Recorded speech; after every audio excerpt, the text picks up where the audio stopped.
మీరు చాలా పెద్ద విజయం చెప్పారు, చూడటానికి వినటానికి చాలా బాగుంది. కానీ మీరు గవర్నమెంట్కి వచ్చిన కొత్తలో చెప్పారు లంకబెందులు ఉన్నాయి అనుకుని వచ్చాను, ఏం లేవు అన్నారు.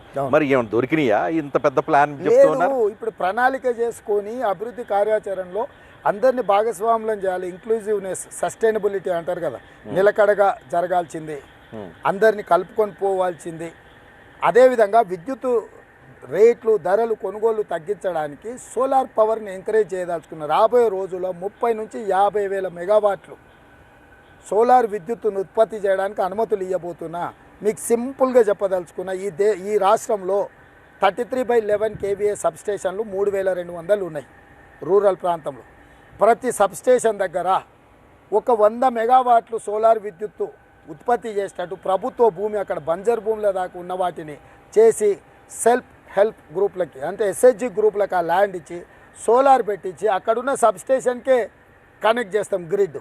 డే టైం మొత్తం ఆ విద్యుత్తో రైతులకు ఉచితంగా విద్యుత్ ఇస్తాం. ఇలా 3 రూపాయలకు యూనిట్ వస్తుంది. నాకు ఎంత సేవింగ్స్ ఉంటాయి. నాకు రైతులకు డే టైం మొత్తం సోలార్ విద్యుత్తుతోనే వ్యవసాయానికి ఫ్రీ విద్యుత్ ఇస్తా.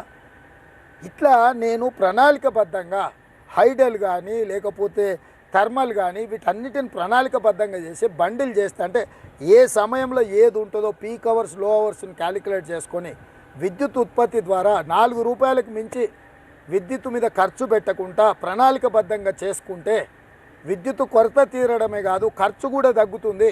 ఇవాళ 10 రూపాయలు పెట్టి కొనాల్సిన పరిస్థితి ఉంది. ఈ పరిస్థితి ఎందుకు దాపురించిందంటే గత పాలకులు చేయాల్సిన కార్యాచరణను పూర్తి స్థాయిలో చేయకపోవడం వల్ల ఈరోజు డ్రిప్ అండ్ స్ప్రింక్లర్ ఇరిగేషన్తో అత్యధిక లాభాలు ఉన్నాయి. ఆర్గానిక్ ఫుడ్కు ప్రపంచంలో ఎంత డిమాండ్ ఉంది. మన భూములు ఫర్టైల్ ల్యాండ్స్. ఇవాళ ఇక్రిసాట్ ఎందుకుంది ఇక్కడ భూములు సారవంతమైన భూములు. ఇక్కడ ప్రయోగం చేయడానికి పంటలు అంటే ఉత్పత్తిని పెంచడానికి వివిధ రకాల పంటల్ని 27 రకాల పంటలు తెలంగాణలో పండించవచ్చు.